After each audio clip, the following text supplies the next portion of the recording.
After day one of public hearings, Democrats and Republicans remain divided over whether to impeach President Trump. As you can imagine, it's not breaking news. Congressman Adam Schiff and his fellow Democrats claim the evidence proves President Trump and his allies made choices based on political gain and risk national security. However, Republicans, including Congressman Jim Jordan, are standing by the president. He says the July phone call summary between President Trump and Ukraine's leader offers zero proof of pressuring Ukraine to carry out politically motivated investigations. So let us bring in Leslie Sanchez and Antjuan Seawright. Leslie is a CBS News political contributor and a Republican strategist, and Antjuan is also a CBSN political contributor and a Democratic strategist. Thank you so much for joining us, guys. All right, Antjuan, I'm going to start with you. Did the Democrats do what they set out to do, which is begin to build an argument towards articles of impeachment suggesting that the president abused his power? Yeah, so I think the strategy for Democrats yesterday was to set framework or foundation for how to proceed going forward. I told one of my dear friends in leadership that please don't try to run trick plays, block and tackle, and try to run the ball straight down the field so that it's a simple game plan. I think they did that. Look, there was no need to get all high from an emotional standpoint, but deal with the facts. And when we make the case on the facts, I think we do ourselves a positioning service of making the case to the American people who may not be paying attention at the level Leslie and I are paying attention at. Well, so let me ask you a question, because sort of the challenge of building that case slowly is that, yep, you're building an argument towards articles of impeachment, but also the country's watching. And sometimes a slow, steady argument is actually not that interesting. We're asking a lot of the American people to keep on tuning into these things. Well, here's what I believe. If someone continues to punch me in my face, like slowly and surely, instead of just knocking me out, I feel the pain a little more versus just a total TKO. And I think that was maybe the strategy behind how the Democrats laid it out. You cannot discredit two decorated government officials who have worked for Democratic and Republican administrations who made it clear their job is to come in and share the truth, not get into whether what's right or wrong, what's impeachable or not, but to simply lay the facts. I think they were smart in having the lawyers do most of the questioning instead of the politicians who may be trying to have a Twitter moment. Yeah, you know, speaking of that Twitter moment, Leslie, I saw a tweet from John Ratcliffe, a congressman who did do some of the questioning yesterday. The president retweeted him, and the tweet was, you know, I'm paraphrasing, something along the lines of, you know, I asked these two gentlemen if what they witnessed, what they believed they witnessed was impeachable, and there was no response. Well, to the point that Antjuan, I guess, is making, is they very clearly oftentimes said to both Democrats and Republicans, we're not here to decide whether to impeach the president. That is your constitutional responsibility. Right. So in that regard, do you think that Republicans made the case as to why what is being reported and what these gentlemen and others have said does not rise to the level of an impeachable offense? I don't think it's just the members of Congress. I think that the American public is there. I mean, if you think about overwhelmingly, they do not see this as an impeachable offense, and I don't think the Democrats did anything that moved the needle with respect to that. They can say they were building a foundation, but they built it on sand.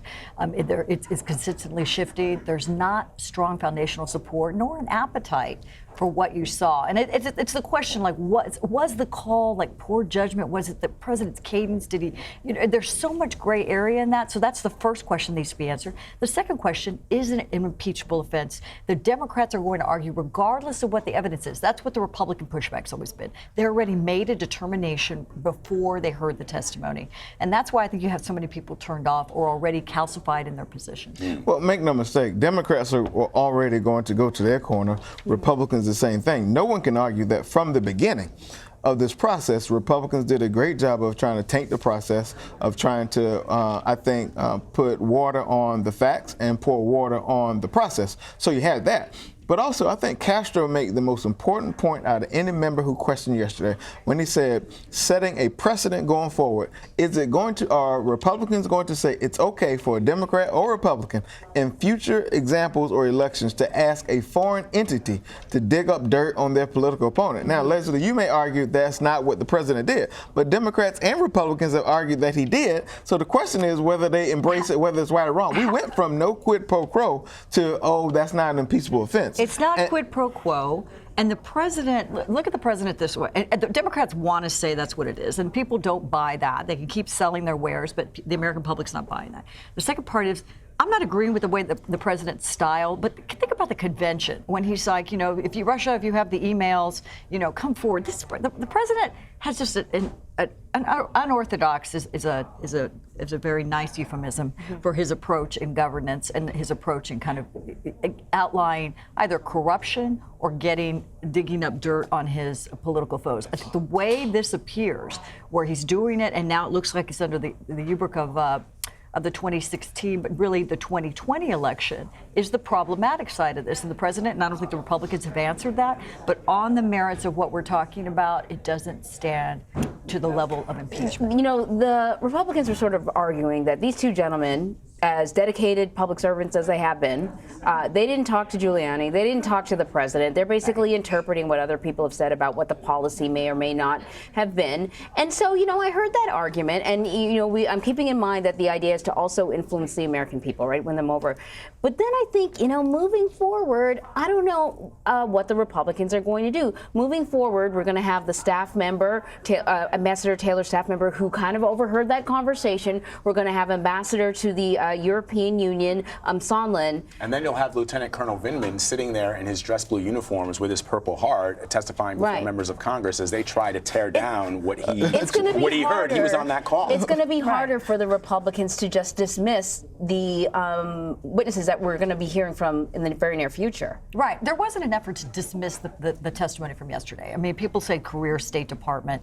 There's a lot of people that interpret the State Department as having kind of a certain way, a foreign policy that's been done historically, and a certain type of sympathetic approach. We talked about that. We heard about that. He cringed cringe is my word, but when these kind of relationships, it's breaking down kind of these political relationships that they were most concerned about. But the president doesn't fit in that box in the way that he addresses new leaders as a new president and learning his new style. So that gray area is what I keep coming back to, because people say part of it is they want the president to go in there and look for corruption, address these things. There's a lot to that, whether or not it moves forward, to your point, next week when you hear people that were in the room. But I think that's still going to be extremely difficult. Can I just add before, Antjuan, so why would the Republicans, to bolster that argument, why not just say, look, as the president keeps saying, the president did nothing wrong, perfect phone call, let Mick Mulvaney testify. Let Pompeo get on the stand. Why not put the folks that were on, instead of saying, look, it's all hearsay, the Congress has asked for these individuals to turn up. Why not put them on there? They can say that it was perfect, there was nothing wrong, President didn't ask for a quid pro quo, then we all go home. Nobody, that's, in fantasy land, I think that would be, we would love that. We would love that scenario. Let's just bring out anybody that the Democrats want, because it's a political circus, is what they would say. So they are controlling the strings and trying to manipulate the White House to put individuals on the stand for what the president believes is a hoax and kind of a made-up political agenda, as opposed to getting to the truth. He says we've disclosed the truth. I've disclosed the transcripts. I'm saying from the perspective of Republicans, there's not a fair playing field, and I think that's, and Antjuan and I will agree, I think, on that part. Is that's why no one's buying it. That's why people look at this and say it's a politically motivated set of hearings. It's not a third party. We're Department of Justice like in previous impeachments. It's not a special counsel who comes with mountains of evidence. It's a politically motivated Democratic House Intelligence Committee, and that's the. So this is what I was thinking. I was thinking that, the likelihood of the Senate voting to remove the president is pretty low, right? I think we can sort of accept that. Yeah, well, it's true. I don't know how the argument's going to go forward, right? But we're asking the American people to focus on this long, drawn-out argument. Why not just start with some bombshell stuff instead of this slowly plotting? Well, because from a strategic standpoint, which I do for a living, you have to build the case and bring your best evidence at the end to close the case. But let's back up for a second. Say what you want about career diplomats who've pledged an oath to do right by our government, Democratic and Republican administration. You would be one of them because you worked in the United States government. These people don't care about the politics, believe it or not. Now, unfortunately, the president has brought this idea that they are against him because they want to get to the truth. We have to get away from that. That's where we have to step back and say, no, you know what? It may be bad. And what's so frustrating is that I've heard several Republican senators say on the record the call was problematic, it was wrong. Now, whether they think it's impeachable, that's a different story. And the fact is, no one can dispute that the president's chief of staff on tape In my community, we say we have the receipts, Vlad, that says that he withheld funding for the Ukraine government, and we've heard testimony after testimony to back it up. It's because the president wanted them to dig up dirt on their political opponent. You can say what you want about the politics of the moment, and we can give Trump a pass because he's not conventional, but at the end of the day, that's wrong, and I think that's where it's going to be a problem for Mulvaney and others going down this road. Now, the thing that Democrats did not flush out, and which they should have, is Giuliani's shadow role as Secretary of State. Oh my God. That's going to be problematic going forward I feel for a lot like of people. this is like a telenovela. Like, let's just add all the characters in and, like, But let's make it, add some false eyelashes and we're all there. Isn't that becoming a challenge for the Republicans, though? Because it really does seem like the defense is all over the place, and that's what it felt like yesterday. It's the kitchen sink approach. I mean, because part of the argument. Who can follow that? That's the question. I think that's the most astute point you've made, and that needs to be heard over and over again, is we are not in a media environment where it is collective conscience. We're all watching together, and we're all deciding based on 3 networks, how this goes. And we're here at one of them, but, and historically, it has changed, and people are getting their information based on their friends, their influencers that are local, their corners, and the Facebook effect. And that is changing because they're just getting a quick bite about it. And the people that are advocates that are watching every single minute have already determine where they fall in terms of implications or not. Until somebody goes to jail. Oh no, a lot of people go to jail. A lot of people are going to jail. Until somebody goes to jail as a result of this. I pointed out that the argument is being built now when I said the likelihood of the Senate voting to remove is we don't know what's going to come up in the next couple That's slim to none. But until we see. But isn't that the point? The point of bringing the country through this experience is because they felt it had the merits of impeachment. So part of it is as a political exercise in democracy that the Democrats feel they have to exercise, knowing that the Senate is going to see this differently. Leslie, can I ask you one respectful question?